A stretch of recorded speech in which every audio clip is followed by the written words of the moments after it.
আদম আলাইহিস সালামকে আল্লাহ রাব্বুল আলামিন নিজের হাত দিয়ে সৃষ্টি করেছেন। সুবহানাল্লাহ।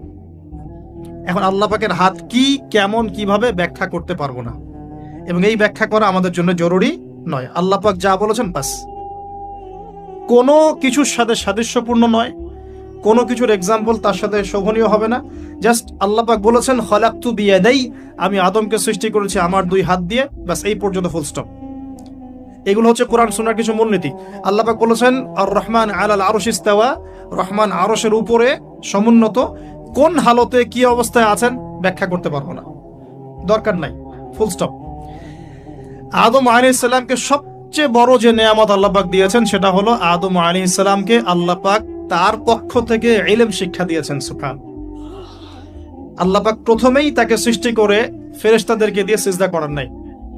আল্লাহ পাক তাকে আগে জ্ঞান শিক্ষা দিয়েছেন। সূরা বাকারা শুরুর দিকে আছে ওয়া আল্লামাল আদামা আসমাআ কুল্লাহা, আমি আদমকে যত রকম জ্ঞান আছে, আসমাআ কুল্লাহা মানে যত রকম নাম এবং জ্ঞান আছে সবই শিখিয়েছি আদম আলাইহিস সালামকে।